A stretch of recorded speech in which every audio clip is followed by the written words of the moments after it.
Hey everyone, this is Lead Project, and you can actually click on the link in the description and install it and get it going. It's a free sign up, and you can go with it.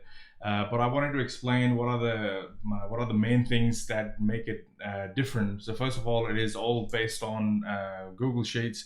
So everything that you do all happens under Google Sheets in a spreadsheet environment, which is super duper cool. And the best part is that you've got two centralized sheets. One is your centralized master data and your centralized contacts. So when you get into your master data, there are things like tax code, for example.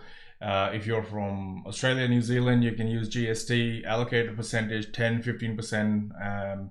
If you're from UK, you use VAT, allocate 20%. And if you're from US, you just select not applicable or NA, and that's the way to go. It's simple. You only have to do and work this sheet once. You set it up and then you forget. And basically, every time from that point on, anytime you create a new budget, that lead project is actually going to use, whether it's a construction project or any kind of project budget that you create, will use all the data from your centralized master data sheets. So if you look at this sheet, it's all continuously using sheets, your master data, which has all these details. And they are as simple as, filling out certain cells with data. Everything that you see in blue is an input cell. Everything that you see is in black is already coded, has a formula behind it. And I don't use a lot of formulas. Everything is hard coded, so that you don't have to worry about it. Somebody accidentally deleting it, except for certain minor calculations where you're trying to figure out an area and you've got your length, width, and height for it. For example, 10 feet by 10 feet by 25 feet or whatever, and you might have more than one such area, and then you can put 3 in there. And this is where simple formulas are being used.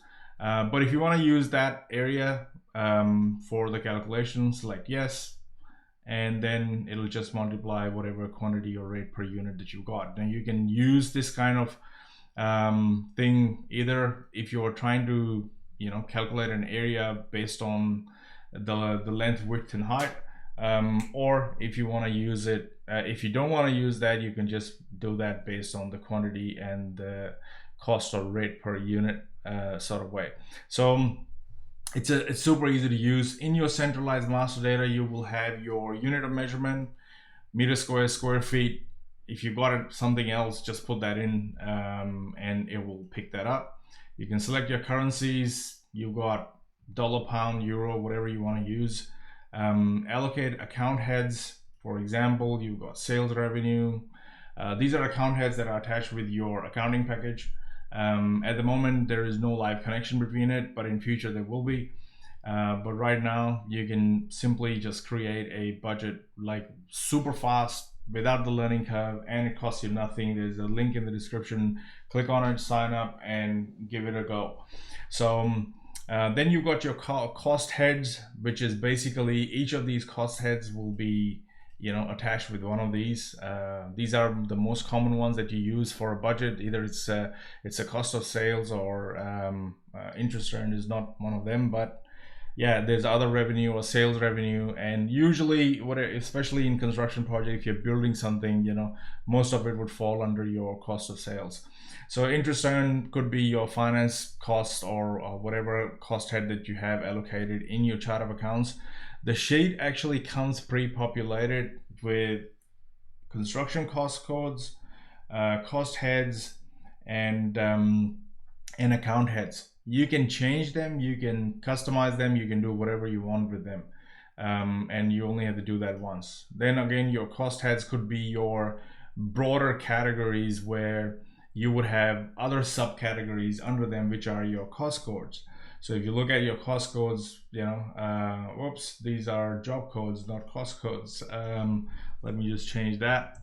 So you've got your job codes. So your cost codes would have, they are one category below the cost head. So you select your broader categories, and then let's say this is scaffold and fall protection, and under that you have handrails, your mobile aluminum quick stage two plank system, void protection, fall guard or fall protection, whatever you want to call that. You might have your own nomenclature from the country you are in, and you can use you can change them, you can give them your own cost codes. And there's a way that it checks that you're not repeating a cost code. If there is a repeat, it'll give you a warning. So it has all these things in there. Then you got your job codes. So whatever job you're doing, job 1, 2, 3. I usually create a short form for all the projects that I've done. 447 MS stands for 447 Main Street. SS stand for whatever street that I'm using. All those things. So then you got your stages. Whatever your stages are, there's a provision for you to put in up to 10 stages in there, and usually it's more than enough for every stage. This is especially if you want to get a report at the end of it, what are the costs as per the stage. So yeah, and then you've got the last thing is then you've got your holidays. So there's a section you just go and put in the date for Christmas, New Year's, Columbus Day, Independence Day. Some of the common dates are already in there.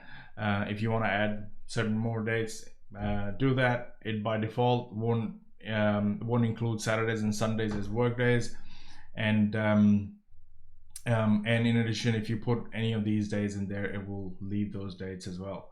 Then you've got your centralized contacts, which is pretty cool because there's a section where you can set up your contact categories, like for example, bin hire, brick supplier, bricklayer, caulking, civil engineer, whatever you can. I just copied some B and C categories from the section. And then you select the contact type. It could be a consultant, it could be related to a project, a service, a stakeholder, a supplier, or a trade, or a vendor, whatever you want to call them. It's all fully flexible. And then you've got your contact details, and you can put in all sorts of contact details, from contact, mobile, landline, company address, however many columns that you want to add to it. So once you've got all of these things, it becomes super duper easy. Anytime you'll create any of this, it'll go back and refer to these two sheets and use that to create it. And in the following videos, I'll show you all the other options that it can do and how you can get started and install the project budget template.